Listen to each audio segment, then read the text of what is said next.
gente, eu sou a Julie, sou a professora de arte dos filhos de vocês. Eu tô no ECA desde 2017, já vai fazer 8 anos que eu trabalho lá. Eu sou formada em artes visuais pela Escola de Belas Artes da UFMG e atualmente eu estou fazendo uma pós em metodologia do ensino da arte com o intuito de me atualizar na minha área.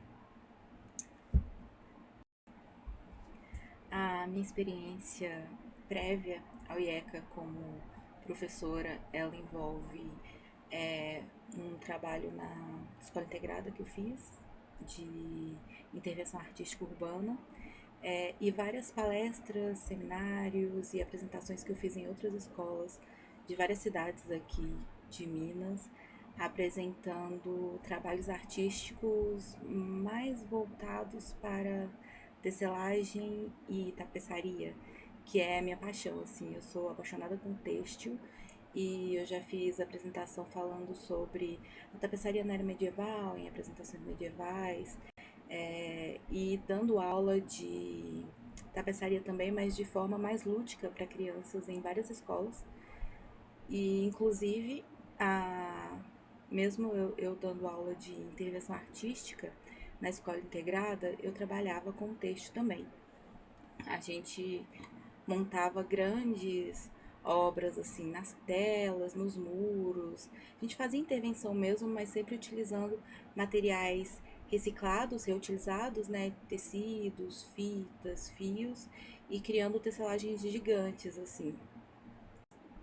Inclusive essa questão de utilizar materiais alternativos fez parte de uma apresentação que eu fiz no Congresso Nacional de Arte e Educação que aconteceu no Maranhão.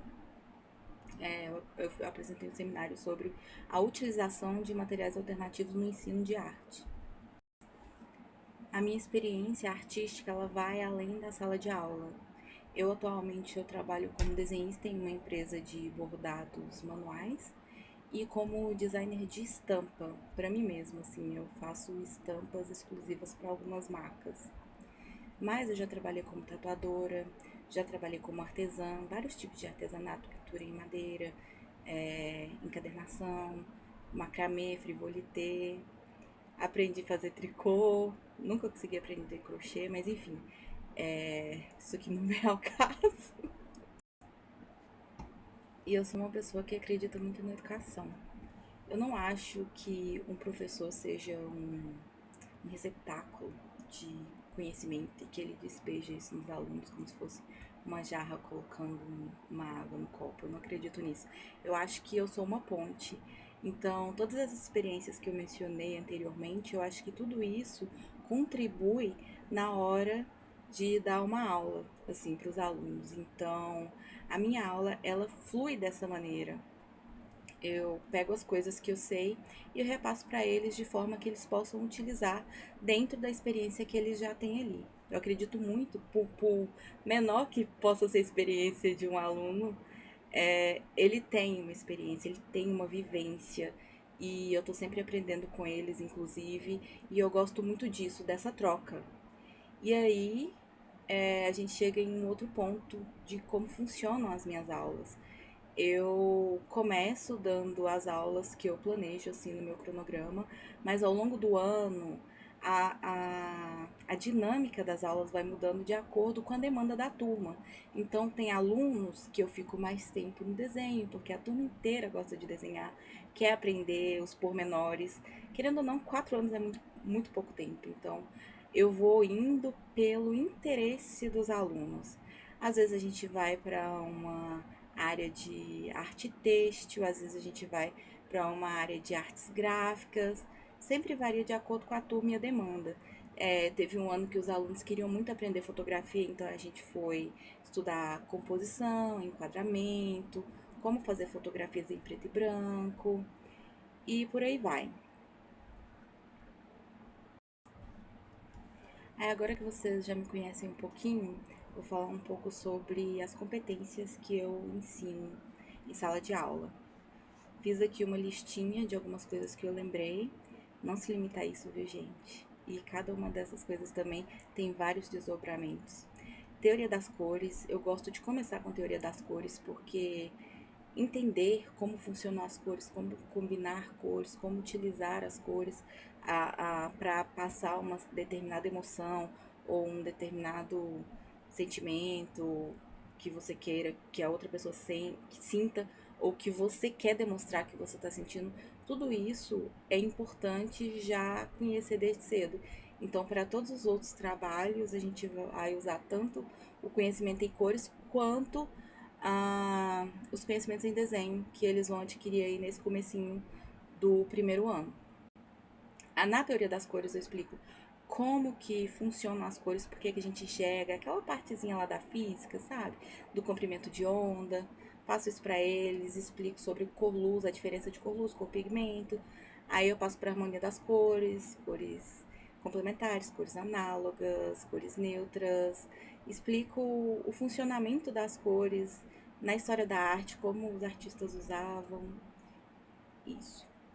Em desenho, a gente começa com o básico, né? A gente faz desenho de observação, aí eu passo perspectiva, proporção, luz e sombra, e aí eles vão aprendendo algumas técnicas, achura, pontilhismo. E aí quando a turma tem muito interesse em desenho, a gente dá uma aprofundada, a gente vê a estrutura do corpo humano, estrutura das mãos, proporção do rosto, como desenhar uma pessoa em movimento, tudo isso. A pintura é o que eles mais gostam, né? A gente começa pintando com guache, sempre voltando ali naqueles conhecimentos que a gente já adquiriu de desenho e de cores. A gente vai usar isso na pintura também, é claro. Aí quando dá, a gente sai do guache e vai para aquarela, acrílica, outros tipos de tinta. A gente cria nosso próprio tipo de tinta também, às vezes, assim. Não fiz isso todos os anos, mas quando a turma é mais comprometida e mais responsável, dá pra fazer. Aí a gente coleta pigmento, às vezes de vegetal mesmo, beterraba, couve, cenoura, coloral, ou às vezes de terra, e a gente cria a própria tinta. E também a gente faz a nossa própria tela. Às vezes a gente faz de papelão, às vezes a gente faz de tecido, mas sabe aquela tela que a gente compra já pronta para pintura? A gente faz aquilo também. Em gravura, eu começo fazendo gravura com eles com gravura em isopor, que é mais simples, mas quando possível a gente passa para outros tipos de gravura. A gente faz stencil, a gente faz gravura em madeira, a gente faz gravura em borracha. Aí dentro da gravura também vem fabricação de carimbo, esse tipo de coisa. Escultura, a gente trabalha com escultura em sabão, né? Que é uma técnica de entalhamento. A gente trabalha com escultura em gesso, que é uma técnica de moldagem. A gente trabalha com cerâmica, que também é molde. E agrupamento, que seria agrupamento de partículas, né? Na verdade, o nome é esse. Que seria juntar vários elementos e formar um elemento tridimensional. Aí tem a fotografia, que eu acho que eu já comentei, né? A gente vê enquadramento, composição, como que um elementozinho no fundo aqui ele pode atrapalhar completamente a visão do todo. Aí da fotografia a gente costuma partir para o cinema, né? Partindo dos frames. E aí no cinema já tô pulando aqui na frente da minha lista, mas no cinema a gente trabalha um pouquinho de animação também, como funciona a animação, como criar uma animação. Já criei alguma animação com eles também. É, Aí vem artes gráficas, que é uma coisa que eu tô tentando focar mais, porque agora eles têm, né, o Chromebook e a gente tem uma demanda maior aí de conhecimentos tecnológicos, então eu tô vendo como é que eu vou fazer para inserir isso de uma forma que eu consiga ensinar técnicas, por exemplo, para pintar digitalmente ou alguma coisa desse tipo. Mas por enquanto a gente foca em tipografia, né, que é o estudo das fontes, como funciona a estrutura das letras, como fazer usar uma fonte a seu favor também para poder chamar mais a atenção ou não. Daí a gente faz ex-libris, monogramas, a gente cria várias coisinhas assim. Sempre que dá, eu trago puxo alguma coisa do design, de alguma coisa que eu sei que está acontecendo atualmente, para ver se ajuda também ali a fixar as coisas, porque eles estão sempre muito antenados, né? Então, sempre que possível, eu faço um link com as coisinhas aí do nosso dia a dia. Artes da fibra, que compreende a tecelagem, a tapeçaria e o papel, que eu comentei mais cedo quando eu estava falando de mim, que é uma coisa que eu gosto muito. Então, a gente existe a possibilidade, né, ainda não consegui fazer, de criar papel, fazer papel do nada, mas também o que é mais fácil, né, reciclar papel. E fazer tapetes, tecelagem. Eu explico como funciona a trama das nossas roupas, como funciona essa parte assim do têxtil, assim. Aí às vezes a gente vai pro bordado, no ano passado a gente fez fuxico, a gente vai passando assim por várias coisinhas, desde que esteja no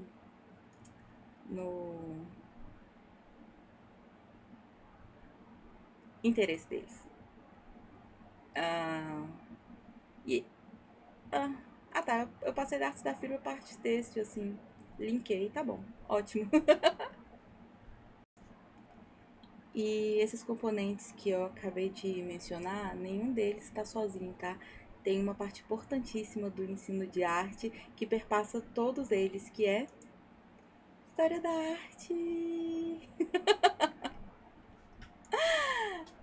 Não tem como ensinar arte sem falar da história da arte. E aí a gente passa lá desde os primórdios, o ser humano na caverna, a arte pré-histórica. E aí a gente vai passando, arte grega, arte egípcia, e vem vindo, passando por todos os movimentos. Aí tem Renascimento, arte gótica, a gente querendo ou não, a gente entra ali na questão das estruturas também, das catedrais e tudo mais, e até chegar no modernismo. Aí dentro do modernismo tem várias vertentes, vários pequenos movimentinhos assim, a gente passa por todos eles. Aí vem a arte contemporânea, a gente fala de intervenção artística, flash mob, performance, tudo isso. E por que eu tô falando isso agora? Porque eu eu sigo muito uma arte educadora, que é também pesquisadora, chamada Ana May Barbosa, e ela propõe um ensino de arte partindo de uma abordagem que ela chama abordagem triangular, que seria a gente partir desses 3 pontos para poder fazer um ensino de arte completinho, né? Então, o primeiro ponto seria a apreciação estética. Então, o aluno aprende a observar, ver as obras de arte, entender o que ele está vendo. ah, e não só isso, assim, também fazer a leitura de imagem, não só para arte, para tudo, sabe? Observar e entender o que ele está observando. E aí vem aqui embaixo o fazer artístico, que é a parte prática das aulas que tem. Toda aula tem uma parte teórica e uma parte prática, que é importante eles fazerem essa relação. E aqui desse lado aqui, a reflexão sobre o fazer e o apreciar. E aqui também vem a história da arte, porque partindo da história e de como as coisas têm funcionado até então, é que você pode entender como a arte funciona hoje. E entender que a arte também ela depende do contexto no qual ela está sendo criada. Então, esse aqui é um conjuntinho assim que, ao meu ver, torna a aula bem completinha. E a própria Ana Maria Barbosa, ela afirma, né? Ela propõe uma reflexão quando ela afirma que a arte ela não é básica. A arte é fundamental na educação de qualquer país que pretende se desenvolver. E que a educação, se a gente busca uma educação intelectual, a arte é parte fundamental disso. Porque é com a arte que você consegue desenvolver um pensamento divergente, pensamento visual, um pensamento de representação mesmo. Tudo isso é a arte que propicia. E se a gente estiver buscando uma educação que, além de intelectual, ela seja humanizadora, então a arte se torna muito mais imprescindível.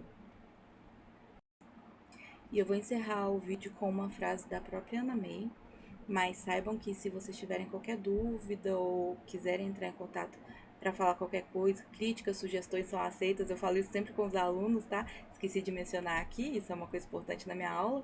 Os meus alunos têm todo o direito de me criticar e fazer sugestões. Acho que esse é um dos principais motivos pelo qual a minha aula ela é mais fluida. Mas enfim, fica aí. Vocês fiquem à vontade para entrar em contato comigo, tá, gente? E é isso. O ensino da arte ele contribui de várias formas para a aprendizagem, dentre elas o desenvolvimento da capacidade de interpretação. E aí sobre isso a Ana May diz: ao interpretar, você amplia sua inteligência e a sua capacidade perceptiva, que vai aplicar em qualquer área da vida. Qualquer área da vida. Tchau, obrigada por assistir até o fim.